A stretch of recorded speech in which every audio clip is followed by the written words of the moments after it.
대한민국 축구협회가 축구종합센터 최종 협상 대상지를 선정하기 위해 현장 실사를 실시했습니다. 경북교육청 정책설명회에서 학교 통폐합 해결 문제와 관련된 정책들이 주요 내용으로 다뤄졌습니다. 폐기물 방치가 전국적으로 이슈가 되고 있는 가운데 농촌 지역 폐비닐 처리가 조금씩 자리 잡아 나가고 있습니다. 경북 지역 상가 공실률이 전국 평균을 크게 웃도는 것으로 나타났습니다.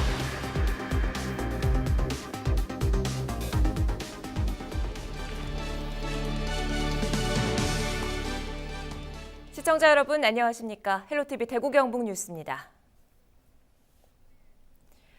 대한축구협회가 축구종합센터 최종 협상 대상지를 선정하기 위해 현장 실사를 실시했습니다. 경주와 예천 등 최종 관문을 앞둔 지자체들은 열띤 유치 경쟁을 펼쳤습니다. 이하영 기자가 보도합니다. 대한민국 축구종합센터 유치를 기원하는 현수막이 거리 곳곳에 나붙었습니다. 시민들은 현장 실사를 위해 방문한 부지선정위원단을 뜨겁게 환영합니다. 경주시는 신라 천년의 고도인 관광도시로서 축구장도 어느 도시보다 많고 축구종합센터 경주에거 갔으면 좋겠습니다. 화랑복을 입고 직접 발표를 진행한 준하경 경주시장은 심사위원들에게 글로벌 K빌리지 구축 등 한국 축구의 미래 청사진을 제시했습니다. 제가 우리 후보자가 가지고 있는 여러 가지 장점에 대해서 상세히 설명을 들었습니다. 우리 위원님들께서 경주가 이렇게 좋은 여건을 가지고 있는지 미처 몰랐다 하는 반응을 보이시면서 굉장히 좋은 평가를 해주셨습니다. 김석기 국회의원은 축구복을 입고 경주시의 축구종합센터 유치 전에 힘을 보탰습니다. 한 도시가 천년간 수도였던 곳은 지구상에 5군데밖에 없습니다. 로마, 이스탄불, 중국의 서안, 일본 교토, 그리고 경주입니다. 여기는 좋은 기운이 흐르는 땅입니다. 실제 우리 선수들이 와서 길을 받고 훈련할 수 있는 곳입니다. 경주시와 함께 2차 관문을 통과한 예천군 역시 축구종합센터 유치에 사활을 걸었습니다. 지역 주민들은 현장 실사단을 맞아 환영 인파를 이루며 축구센터 유치 열정을 보여줬습니다. 예천에서 꼭 유치해야 된다고 우리 대원들 다 데리고 왔어요. 무조건 예천을 와야 됩니다. 김학동 예천 군수는 예천이 축구종합센터 최적지임을 다시 한번 강조했습니다. 본 사업의 성공은 안정적인 부지 확보가 핵심입니다. 20, 30년 뒤에 가서 또 불안정해질 수 있는 임대하는 조건보다는 저렴한 가격의 부지를 매입해서 사업을 하는 예천의 제안을 꼭 선택해 주시리라 믿습니다. 최규일 국회의원도 예천군에 힘을 실었습니다. 공기가 전국에서 굉장히 맑은 편입니다. 요즘 미세먼지 문제되지 않습니까? 우리 미세먼지 마시면서 축구 연습할 수 없지 않습니까? 그리고 굉장히 넓은 땅을 우리가 갖고 있고요. 우리 축구종합센터가 예천에 온다면 그것은 우리 축구협회의 현명한 선택이다 그렇게 생각합니다. 대한축구협회 부지선정위원단은 각 지자체가 제안한 부지에서 현장 실사를 마치고 다음 달 중으로 최종 우선 협상 대상지 3곳을 선정할 방침입니다. 헬로티비 뉴스 이하영입니다. 24일 열린 경북교육청 정책설명회에서는 학생 수 감소로 인한 학교 통폐합 해결 문제와 관련된 정책들이 주요 내용으로 다뤄졌습니다. 올해부터 시행하고 있는 작은 학교 자유학구제와 신도시 학교 부족 문제와 관련된 질문들도 이어졌습니다. 전병주 기자가 정리했습니다. 올해 경북에는 6개 초중학교가 신설 이전됐고 9개 학교가 문을 닫았습니다. 고교 입학생도 지난해보다 1000여 명이 줄었습니다. 24일 경북교육청에서 열린 정책설명회에서는 학생 증감으로 인한 학급수 조정과 학교 통폐합을 막기 위한 정책들이 소개됐습니다. 최근 도청 신도시의 학령 인구가 늘어나면서 학교 부족 문제에 대한 질문이 이어졌습니다. 호명초등학교가 금년에 개교를 했습니다. 그래서 초등학교는 충분히 수용이 가능할 것으로 보고 있습니다. 다만 이제 중학교가 하나밖에 없어서 이쪽 신도시 지역 학부모들하고 여러분들이 걱정을 지금 많이 하고 있는 그런 실정입니다. 중앙투자심사위원회 그 통과 기준을 보면은 지금은 중학교 2개 설립할 정도는 지금 되지 않고 있습니다. 중앙투자심사위원회 학교 신설 통과 기준이 초등학교는 인구가 4,000에서 6,000 세대, 중학교는 6,000에서 9,000 세대가 돼야 하기 때문에 신설할 수 없다는 것입니다. 경북교육청은 2021년도에 중학생 수가 증가하는 것을 감안해 풍천중학교의 학급수를 늘릴 예정입니다. 폐교 위기에 놓인 작은 학교를 살리기 위한 작은학교 자유학구제는 초등학교에서 중학교로 확대할 계획입니다. 자유학구제는 큰 학교에서 작은 학교로 전입할 때 주소지 이전이 필요 없는 것으로 시행 첫 해 성과를 내고 있습니다. 100명 정도가 도시지역의 큰 학교에서 농촌지역의 작은 학교로 이렇게 애들이 주소지를 안 옮기고도 입학을 하게 되었습니다. 중학교도 당초에 21년도부터 저희들이 시행을 하기로 그렇게 계획을 했습니다. 그래서 이 성과가 좋아서 내년부터 앞당겨서 중학교도 시범을 한번 시행을 할 그런 계획으로 있습니다. 이 밖에도 2개 이상의 학년을 한 학급에서 가르치는 복식학급을 2022년까지 40% 이상 줄여나가 공정한 교육 기회를 제공하기로 했습니다. 학생 수 증감에 따른 학교 정책도 변화하고 있습니다. 일정 수준의 학생 수를 유지하기 위한 경북교육청의 정책에 여러 성과들이 올라오고 있습니다. 헬로티비 뉴스 전명주입니다. 폐기물 방치 문제가 전국적으로 이슈가 되고 있습니다. 치울 수 없는 폐기물이 도처에 난립하는 가운데 농촌 지역 폐비닐 처리가 조금씩 자리 잡고 있습니다. 홍정표 기자가 보도합니다. 농사를 짓는 과정에서 발생하는 폐비닐은 전국에서 연간 31만 톤. 농촌 지역의 폐비닐은 대부분 밭작물 재배 과정에서 발생됩니다. 사용하는 비닐은 생육을 위한 수분과 양분을 일정 기간 유지시켜주는 중요한 역할을 합니다. 비닐 안가인데 별로 없어요. 왜 그러려 하면은 이 비닐이 안가 있기는 안 되거든, 곡식이. 이렇듯 영농에서 많이 사용되는 비닐은 농번기가 시작되는 봄철이면 사용량이 늘어납니다. 농촌 폐비닐은 한국환경공단 산하 전국 8곳 처리소에서 재활용됩니다. 대구, 경북, 이천 곳에 마련된 영농 폐비닐 집화장을 통해 소집된 폐비닐은 연간 3만 2천 톤, 이 중 2만 5천 톤이 안동과 성주에서 세척과 가공을 거쳐 플라스틱 재생원료로 판매됩니다. 재활용이 불가한 폐비닐은 소각장에서 별도로 처리됩니다. 공단은 처리시설을 더 늘려 수거된 폐비닐 전량 처리를 위해 처리소를 증설하고 있습니다. 폐비닐을 배출하실 때에는 이물질이라든가 쓰레기라든가 이런 거를 깨끗하게 선별하셔서 배출해 주셔야 저희들이 이제 재활용하는데 부가율도 높이고. 수거 활성화를 위해 폐비닐의 상태에 따라 킬로그램당 60원에서 140원까지 수거 보상금이 마을에 지급됩니다. 시민들의 인식이 바뀌어가지고 이제는 환경 오염에 대한 걸 좀 인식을 하면서 좀 먼 날을 내다보면서 좀 해야 되지 않겠나. 수거와 처리, 다시 재활용에 이르는 농촌 폐비닐, 쓰레기산을 줄여가는 실천입니다. 헬로티비 뉴스 홍정표입니다. 김해 신공항의 문제점을 지적하며 시작된 동남권 관문공항 검증단의 최종 검증 결과가 발표됐습니다. 예상했던 대로 김해 신공항은 이 동남권 관문공항으로서의 역할을 수행할 수 없는 공항인 것으로 결론났습니다. 장보영 기자입니다. 김해 신공항은 동남권 관문공항이 될 수 없다. 동남권 신공항 검증단의 결론입니다. 검증단은 안전과 소음, 환경, 법적 문제, 그리고 공항의 확장성 등 5개 분야로 검증한 결과 김해 신공항 백지화가 불가피하다고 밝혔습니다. 일관되지도 못했고 객관성도 결여되었고 그래서 공항 유형이나 기능 등이 왜곡된 채 항공 수요도 엄청 1,000만 정도 줄여놨습니다. 이게 동남권 관문공항 역할하기 어렵다 이런 결론이고. 국토부가 재검토를 결정한다면 세입지를 함께 선정하고 지방정부에서 건설비를 일부 부담해 지역경제 활성화에도 보탬이 될 수 있다며 대안도 제시했습니다. 하지만 국토부의 입장에는 변화가 없는 상황. 검증단은 총리실 차원의 검증이 추진돼야 한다고 밝혔습니다. 경부울 광역단체장은 국토부와의 갈등을 조정하고 새로운 관문공항을 추진하는 동남권 관문공항 정책판정위원회 설치 건의문을 공동 발표했습니다. 국무총리실의 최종 결정을 통해 문재인 대통령의 공약인 유사시 인천공항을 대체할 수 있는 24시간 안전한 동남권 관문공항을 조속히 건설하여 동남권을 넘어 대한민국 전체가 번영의 길로 나아갈 수 있도록. 단체장 모두 동남권 관문공항의 입지로 꾸준히 언급됐던 가덕도 신공항에 대한 직접적인 언급은 피했습니다.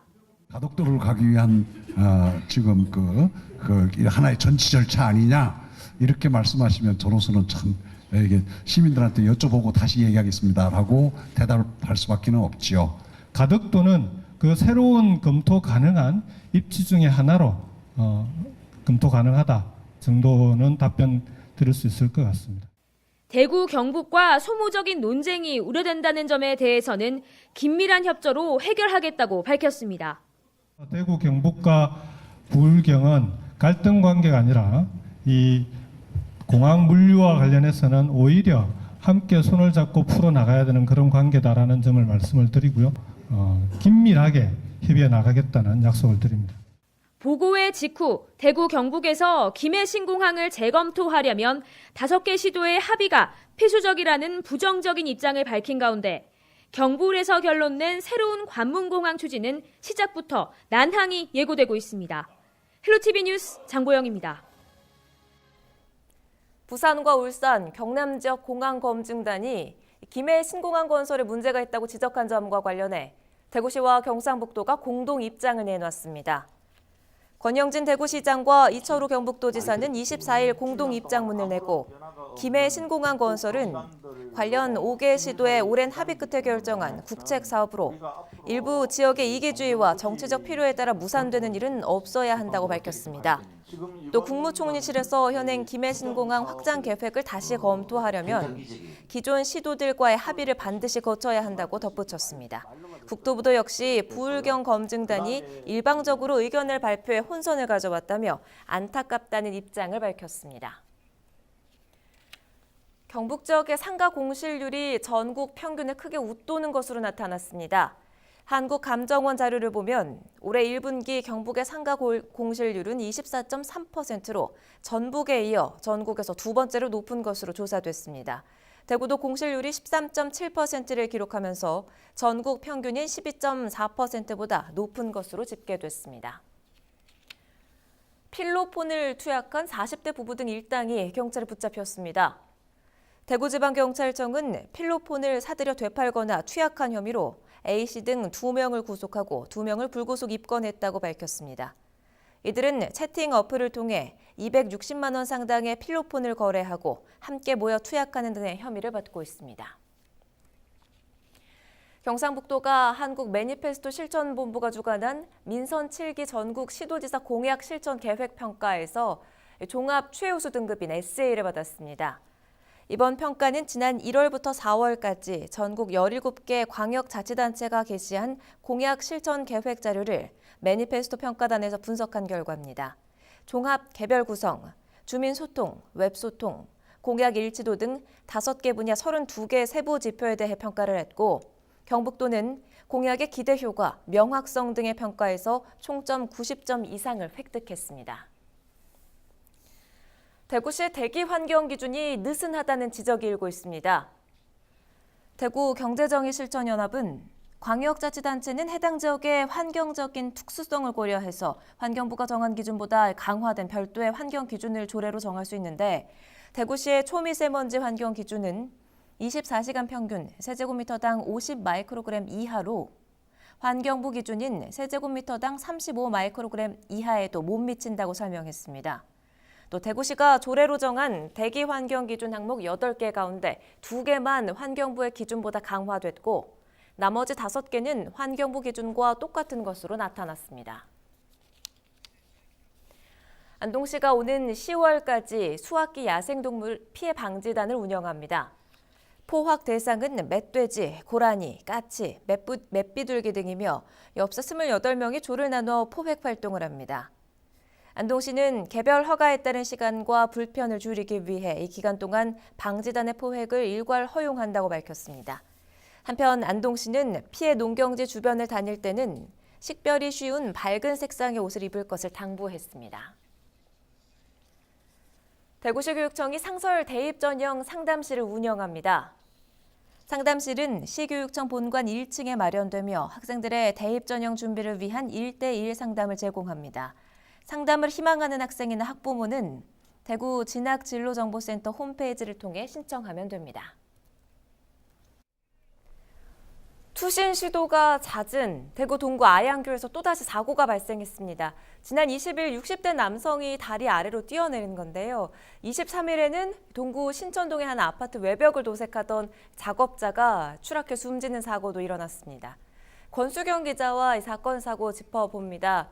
자, 권 기자, 먼저 지난 주말에 아양교에서 있었던 이 투신 사고부터 좀 살펴볼까요? 네, 오후 5시 8분쯤 60대 남성 A씨가 다리 아래로 몸을 던졌는데요. 관제센터에서는 CCTV로 이 모습을 즉시 포착하고 소방서에 신고했습니다. 신고를 받고 출동한 구조대원이 스쿠버 다이빙 장비를 메고 수중수색에 들어갔고요. 강바닥에 가라앉은 이 남성에게 심장소생술을 실시했습니다. 네. 병원으로 옮겨진 A씨는 다행히 목숨을 구한 것으로 전해졌습니다. 아양교에서는 정말 사고가 끊이지 않는 것 같습니다. 지난 1월에도 아양교에서 금호강으로 뛰어내린 그 자살 기도자가 있었죠? 네, 맞습니다. 한 달에 한 번꼴로 발생하고 있습니다. 통계를 보면요. 지난 3년간 총 32건의 자살 시도가 있었고 사망자는 16명입니다. 시도 건수의 절반인데요. 시급한 대책이 필요하죠. 관할구청에선 이 사고를 방지하기 위해 지난해 12월에 자살 방지 시스템을 설치했습니다.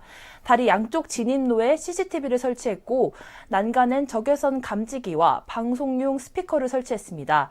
누군가가 자살을 시도하려고 난간을 짚으면 뒤로 물러나라는 경고 방송이 나갑니다. 네. 또 이 CCTV 관제센터에 경보음을 울리게 되고 이 상황이 모니터 화면에 송출되면 이 자살 시도자에게 요원이 말을 걸면서 그 자살 시도를 막는 그런 시스템입니다. 그러한 자살 방지 시스템을 설치한 이후에도 이런 사고들을 전혀 막을 수 없었던 건데 어떤 다른 대안은 없을까요? 난간 높이를 좀 더 높이는 방법이 있습니다. 서울에서 자살 시도율 1위라는 오명을 쓰고 있는 마포대교의 경우 2016년에 기존 난간 위에 1m 높이의 자살 방지 난간을 설치했습니다. 이후 자살 시도가 약 23% 감소한 것으로 나타나기도 했습니다. 네. 하지만 아양교는 오래된 교량이기 때문에 구조상 어렵다고 합니다. 마포대교는 2005년에 준공됐지만 아양교는 1983년에 지어져서 35년 정도가 넘었는데요. 인터뷰 들어보시겠습니다. 시스템을 해서 이렇게 막 경고도 하지만 사실 제일 중요한 거는 이걸 난간을 높여갖고 못 올라가게끔 해야 되거든요. 사실 그게 더 중요하거든요. 올리면 무게 하중이나 여러 가지 그런 것 때문에 다리 안전상에 문제가 된다고 안 된다고 지금 봅니다. 네. 네, 이처럼 자살 방지 시스템 같은 첨단 설비도 중요하지만 아예 자살 시도를 할 수 없게끔 시설을 개선하는 방법도 있는데요. 더는 안타까운 사고가 발생하지 않도록 특단의 대책이 필요한 시점입니다. 맞습니다. 자, 다음 사건 23일에 일어났죠. 고층 아파트에서 도색 작업을 하던 노동자가 추락하는 사고가 있었는데 이게 어떻게 발생한 겁니까? 네, 대구 동구의 한 아파트 외벽에서 도색 작업을 시작하려고 내려오던 중에 60대 노동자 A씨가 21층 높이에서 바닥으로 떨어진 건데요. 신고를 받고 출동한 소방당국은 현장에서 직사를 했다고 좀 판단했습니다. 네, 정말 때마다 들려오는 안전사고이기 때문에 더욱더 안타깝습니다. 지난달에도 이 비슷한 일이 있었죠? 네, 맞습니다. 바로 지난달에도 대구 수성구에서 한 아파트 외관에 매달려 창문 보수 작업을 하던 노동자가 추락하는 사고가 있었습니다. 소방본부 자료에 따르면 건물 추락 사고 구조 건수는 지난해 3년간 대구만 55건으로 끊이지 않고 있습니다. 네. 이 안전 장비를 제대로 갖추지 않고 일을 하다 사고가 난 걸로 볼 수 있을 것 같은데 정확한 원인이 밝혀졌습니까? 네, 제가 현장에 직접 가봤는데요. 이 아파트는 지난 4월 1일부터 5월 말까지 2달 동안 외벽 도색 공사를 할 예정이었습니다. 사고로 인해서 작업은 중단됐고요. 사고가 있었던 아파트 옥상에 올라가 보니까 밧줄 하나가 보였는데 이 밧줄 하나에 몸을 지탱해서 작업을 했던 정황이 포착됐습니다. 네. 안전 불감증이 사고 원인으로 추측됩니다. 경찰과 노동청은 보호구 착용 등 안전 수칙 준수 여부를 살피고 또 동료 근로자와 현장 감독, 아파트 관리사무소를 상대로 정확한 사고 원인을 조사하고 있습니다. 네, 권수경 기자와 사건 사고 살펴봤습니다. 오늘 말씀 고맙습니다.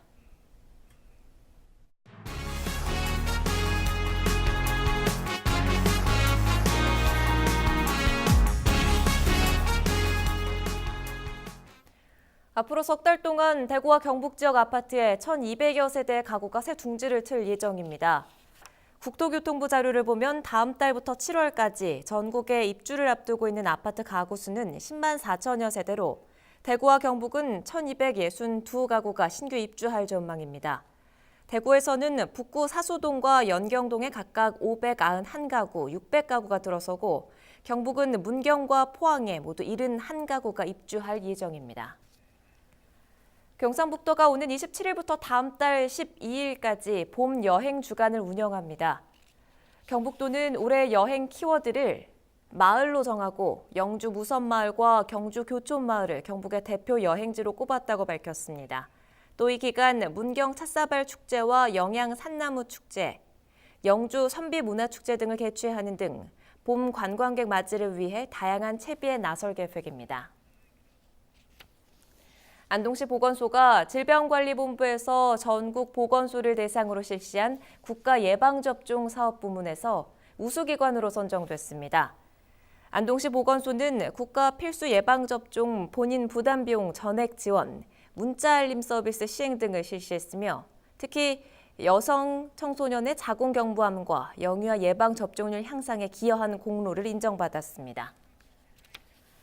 재단법인 문화엑스포가 봄 시즌과 가정의 달을 맞아 5월 4일부터 6일까지 경주 엑스포공원에서 넌버벌 페스티벌을 개최합니다. 이번 축제에서는 한국 최초의 넌버벌 공연인 난타와 경주 엑스포의 상설 공연인 플라잉, 비빔밥을 소재로 한 비보잉, 비트박스 셰프 등 다양한 공연을 만날 수 있습니다. 강원 산불 피해 주민을 돕기 위해 소중한 성금을 보내주신 분들입니다. 이광복 주식회사 동서식품 대표이사와 임직원 2억 원, 손영득 주식회사 한국고용정보 대표이사와 임직원 5천만 원, 한국전력과 그룹사 10억 원, 더불어민주당 경기도당 1,000만 원, 성신여자대학교 총학생회 644만 7,295원, 유종우 주식회사 대림제지 회장 1,000만 원, 서울시 구로구 변재환 500만 원, 이상환 정우전공 주식회사 대표이사 500만 원, 이종심 주식회사 권선개발 대표 500만 원, 임헌흥 효자건설 주식회사 대표이사와 직원 300만 원, 유원준 주식회사 더국케미컬 대표이사 300만 원, 더불어민주당 고흥, 고성, 장흥, 강진 지역위원회당 당직자 일동 131만 2천 원, 윤종남 태종약품 주식회사 대표이사 300만 원, 임병규 한국해운조합 이사장 500만 원, 조용걸 주식회사 광일 대표이사와 임직원 1,000만 원, 박춘홍 주식회사 제니엘 대표이사와 임직원 1,144만 원을 보내주셨습니다. 이외에도 많은 분들이 성금을 기탁해 주셨습니다. 성금을 보내주신 분들께 감사드립니다.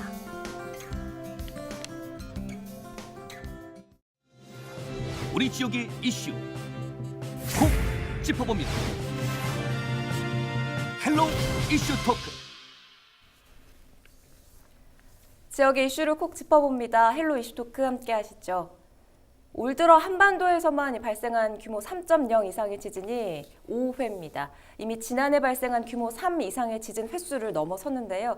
이 중 3건이 동해바다에서 일어나서 동해안 지진 공포가 확산되고 있습니다.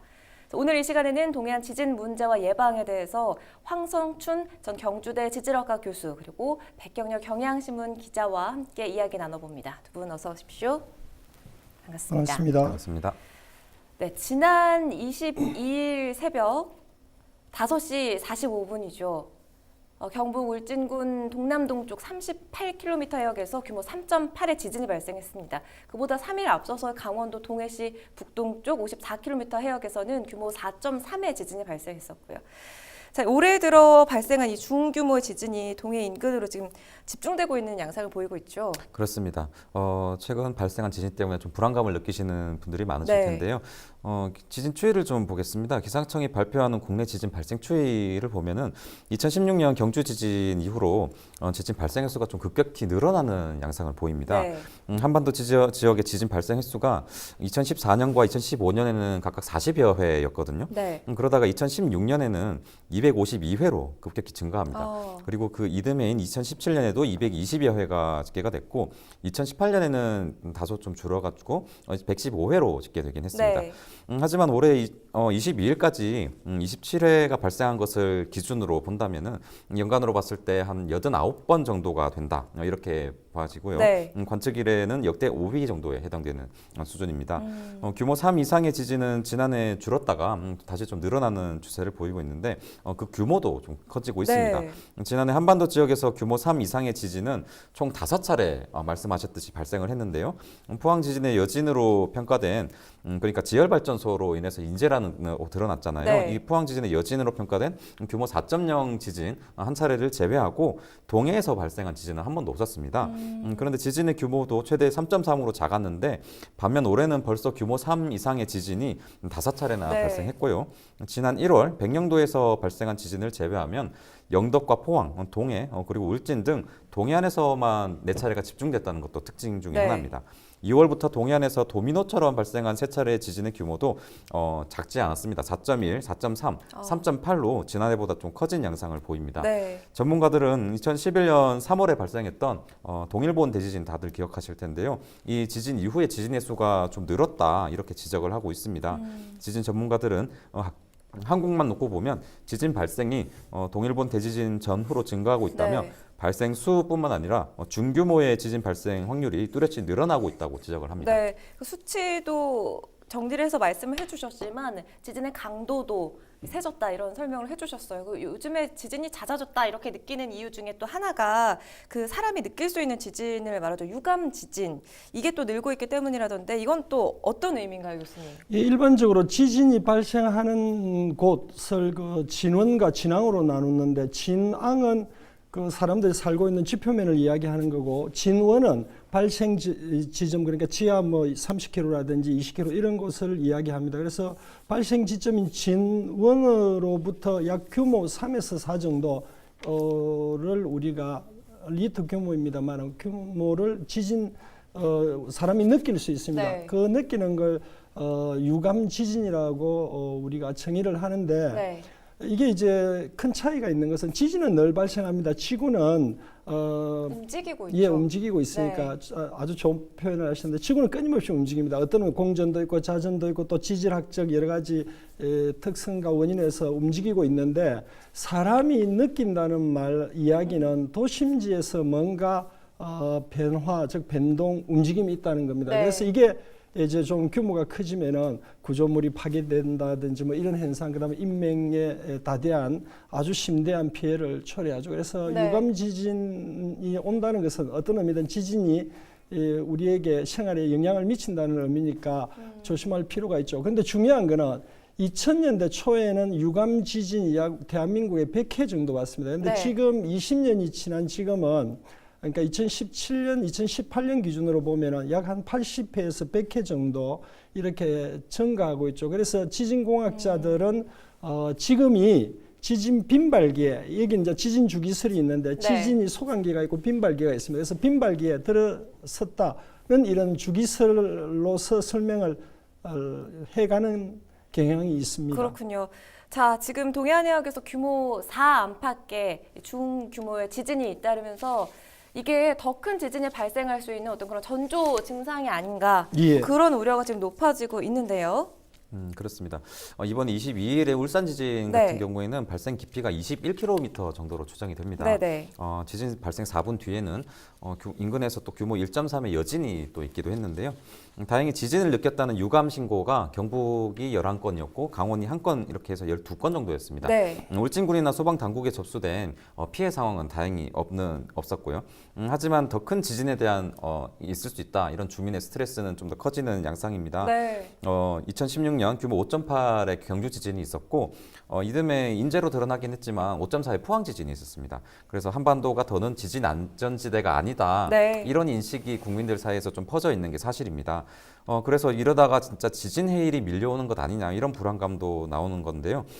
동해안 지역의 경우에는 1978년 지진 관측 이래 2차례 지진 해일로 피해를 입은 적이 있었습니다. 83년 5월이었는데요. 일본 아키다현에서 발생한 규모 7.7 지진으로 인해서 울릉도와 동해 그리고 속초 지역에 1.2에서 2m에 달하는 파도가 밀려온 적이 있습니다. 그래서 1명이 숨지고 2명이 실종됐고 2명이 다친 적이 있는 걸로 집계가 됐습니다. 그리고 10년 뒤인 93년에는 또 역시 일본 홋카이도에서 규모 7.8의 지진이 나서 동해안 지역에 또 지진 해일이 밀려왔는데요. 이 지진으로는 선박과 어망, 어구, 파손 등 당시 금액으로 4억 원 상당의 재산 피해가 발생한 것으로 집계가 됐습니다. 네, 지난 22일 이번 지진의 원인이 아직 규명되지는 않았는데 이 전문가들은 앞으로 이 동해 해역에서 지진이나 해일을 일으킬 수 있는 규모 6에서 7 수준의 지진이 또 발생할 가능성이 높다 이런 이야기도 이런 분석도 나오고 있더라고요. 이 동해상에서 이렇게 지진이 잇따르는 이유 어떻게 보십니까? 예, 앞에서 그 백경렬 기자님께서도 사례를 들어 설명했는데 지금 사례를 드신 거는 계기 지진에 관한 그러니까 우리나라가 관측 기계를 사용해서 측정한 거는 40년밖에 안 됩니다. 홍성 지진 이후가 되는데 그 이전에 신라 시대 때도 지진 해일이 발생한 기록이 있고 그다음에 조선조 숙종 때는 특히나 강원도에서 큰 지진이 와서 거대한 해일이 발생해서 인명상의 피해가 있었다고 이렇게 기록도 있습니다. 그런데 문제가 되는 것은 올해 초에 그 2월부터 시작하여 지금까지 3차례의 그 규모 한 4 전후한 지진이 일어났는데 이건 저희가 좀 유념해 볼 필요성이 있습니다. 어떤 의미인가 하면은 이 바다 속에서 발생하는 즉 진원지를 바다 속에 그러니까 특히 대륙붕 이하에 동해안은 대륙붕이 있으니까 이하에서 발생하는 지진은 지진 해일을 몰고 있습니다. 물론 태풍에 의한 해일도 있고 여러 가지 해일이 있을 수 있습니다만 특히 이제 그 후쿠시마 지진 사례에서 알 수 있는 바와 같이 지진에 의한 해일은 무섭습니다. 아주 치명적인 그 데미지를 주기 때문에 이걸 이제 제어하고 방어하는 게 제일 중요한데 근데 여기서 저희가 공포감을 느끼든지 할 필요는 없을 것 같습니다. 어떤 이야기인가 하면은 태평양 연안에 한 태평양 조산대 혹은 한 태평양 지진대라고 불의 고리가 있는데 전 세계의 지진 해일 및 지진은 95%가 여기서 일어납니다. 다행히도 대한민국은 한 태평양 지진대 내부에 있습니다. 일본이 막아주고 있습니다. 이게 드릴 말씀인지는 모르겠습니다. 일본이 지리적으로 지리적으로 일본이 온몸으로 막아주고 있기 때문에 문제는 안 되는데 다행히도 그런데 강가에서는 그렇다고 저희가 그 강가에서는 안 되는 게 우리나라 동해안 즉 일본의 서해안과 우리나라 동해에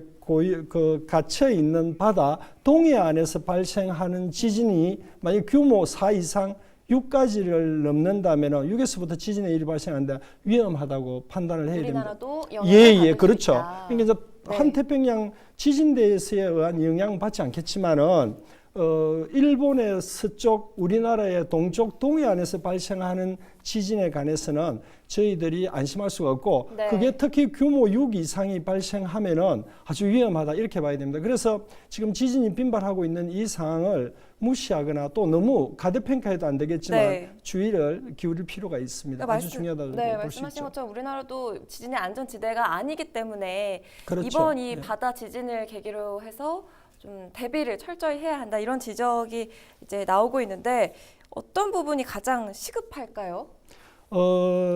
먼저 가장 시급한 문제 중에 저는 학자로서 드리는 말씀이라기보다는 일반 그 우리나라가 가야 될 그런 정책적인 방향을 말씀드리고 싶은데 지금 그 울산에서부터 강원도에 걸쳐서 그 앞에 그러니까 앞바다죠. 앞바다에 울릉분지라는 분지가 있습니다. 근데 이 울릉분지에 마그마층이 존재한다는 것은 기정사실화되고 있습니다. 그래서 아주 지하 그러니까 울릉분지 밑 바닷속 그러니까 마그마층이 좀 불안정한 부분이 있을 수도 있겠습니다. 좀 조심스러운 이야기인데 그런데 여기에 후포단청과 그다음에 울릉단청이 통과한다는 설이 있습니다. 아직 확인된 건 아닙니다만 기정사실하고 있습니다.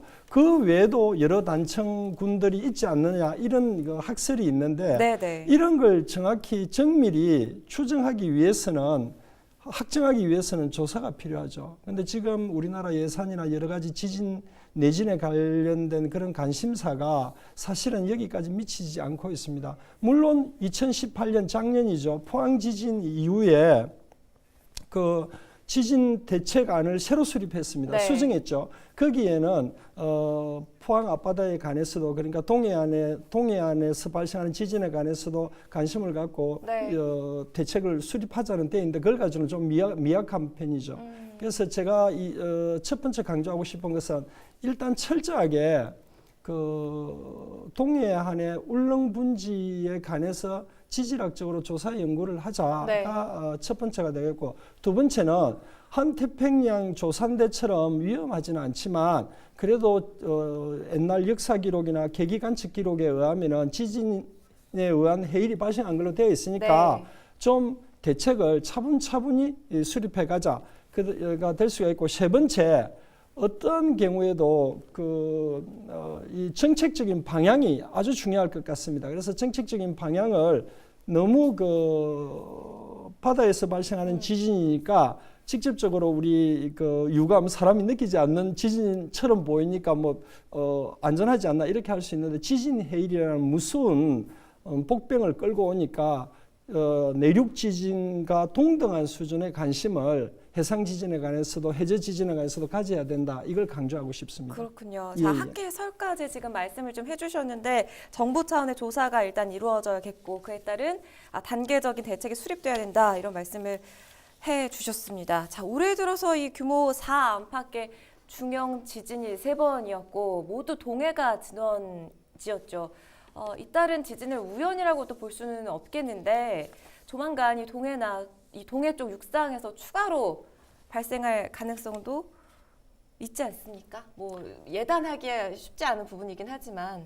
예, 저도 충분히 그럴 가능성은 있다고 봅니다. 네. 근데 이제 학자로서 어떻게 발생하지 않는다 이야기는 어려울 것 같습니다. 왜냐하면 데이터가 필요한 거니까. 연구 네. 결과가 필요한데 현재 이런 연구가 진행되고 있는 게 전무하니까 일단 좀 전에도 말씀드렸습니다만 국가적인 돈이 많이 드는 비용이 많이 드는 네. 부분이니까 관심이 필요할 것 같고, 다만 제가 오늘 이 자리에서 강조하고 싶은 것은 2000년대부터 2010년대에 걸쳐 가지고 우리나라에서 50번 내로 드는, 그러니까 4.8에서 5.0의 지진이 꼭 같은 곳에서 발생했습니다. 지금 올해 세 군데 발생한 곳과 동일한 곳에서. 그래서 어떻게 보면은 멀지 않은 시간 내에 좀 공포감을 유발하는 이야기 같습니다만 그렇지는 않은데 하여튼 지진이 반복돼서 올 확률은 높다고 보여집니다. 그래서 네. 제 생각으로는, 그리고 또 지진이 일렬로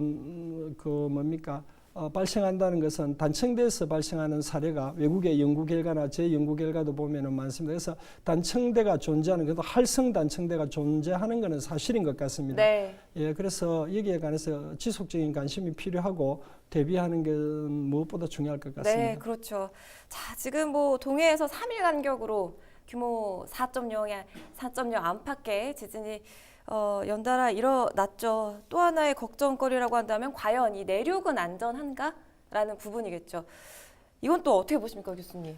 예, 해양 지진에서 내륙 지진으로 갑자기 가니까 좀 그렇습니다만 예측이 사실은 어려운 부분이긴 하죠. 예, 그렇습니다. 그런데 문제가 되는 것은 우리나라 지진이라고 하는 것은 지구는 지각 활동이 끊임없이 일어나는 곳이니까 네. 우리가 살고 있는 이 지구라는 이 생명 덩어리라고 저는 표현했는데, 생명이라고 하는 건 움직이는 거니까. 네. 그래서 움직이는 게 정상이다, 움직이지 않는 것이 비정상이다, 이렇게 인식하는 게 좋은데 다행히 우리 대한민국은 아주 지각 구조가 단단해서 일본과 같이, 이웃나라 일본과 같이 움직임이 별로 없었습니다. 근데 이제 요즘 빈발기에 약간 접어들면서 네. 움직임이 많아지니까 지진에 관해서 관심이 근래에 증폭하는 건 사실인데 좀 너무 공포감을 갖는다든지 또 반대로 너무 뭐 큰 경주에서 지진이 일어났음에도 불구하고 2016년도에 9월 12일 날 일어났음에도 불구하고 뭐 사람도 한 명도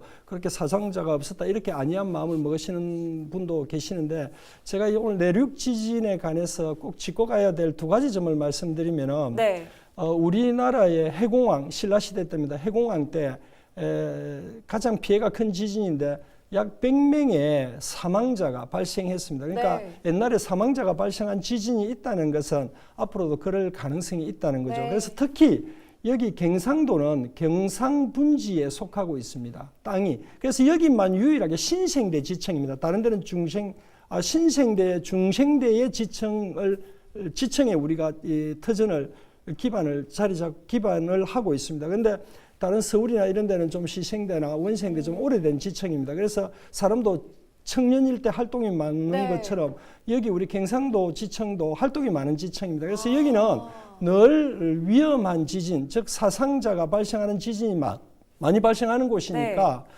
철저하게 지진 대비를 하는 것이 중요한데 경주 지진에서 제가 텔레비전이나 뭐 언론 매체에 자주 출연하면서 느낀 것은 너무 과도하게 공포심을 갖는다는 거죠. 그래서 지진이라고 하는 것은 철저하게 대비만 하면은 그다음에 사전 경보 시스템이 정확히 작동한다면은 전혀 문제 없이 네. 생명을 지킬 수 있으니까 평소 철저하게 지진에 관심을 갖고 네. 지진에 대비해서 생활하시면은 대한민국에 살고 계시는 특히 여기 경상분지 위에서 살고 네. 계시는 경상도 시민 여러분들은 문제가 없을 것 같습니다. 자, 너무 공포감을 가질 필요도 없고 또 너무 안일해서도 안 된다라는 지적을 지금 해주셨는데 그렇다면 이제 한반도도 지진 안전지대가 아닌 만큼 우리가 안전대피 요령에 좀 관심을 많이 가져야 될 필요가 있겠습니다. 자, 이 부분 우리 백 기자가 한번 짚어주시죠. 네, 최근 지진이 좀 많이 나가지고 국민 여러분들이 거의 이제 좀 아실 것 같은데요.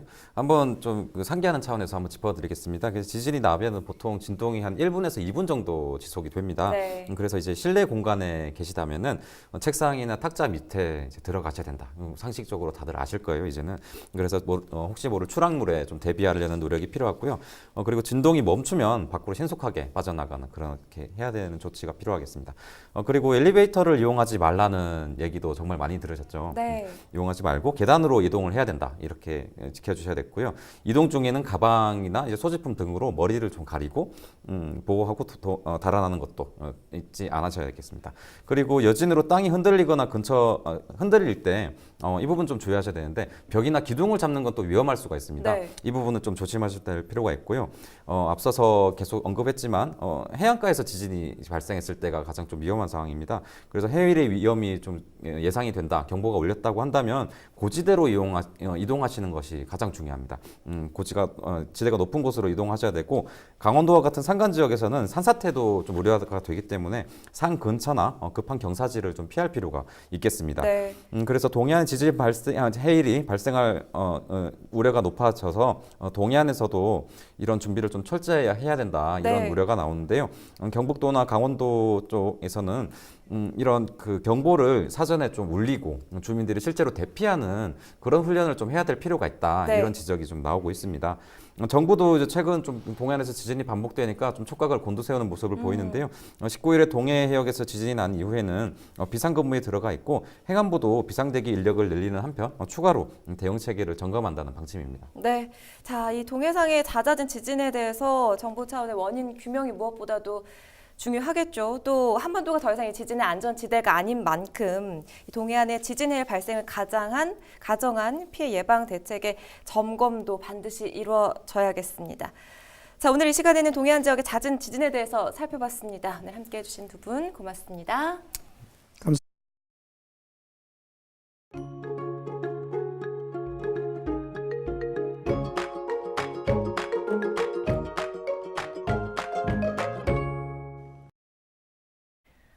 촉촉한 비가 지나면서 건조함이 해소되고 대기질도 한결 깨끗해졌죠.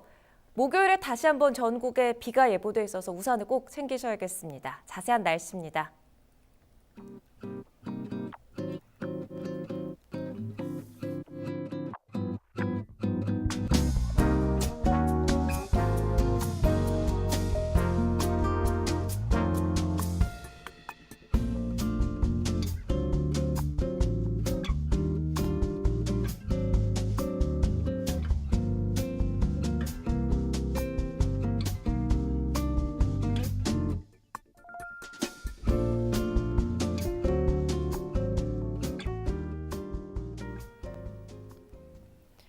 이상으로 헬로티비 대구 경북 뉴스를 모두 마칩니다. 저희는 언제나 여러분 곁에 있겠습니다. 시청해주신 여러분 고맙습니다.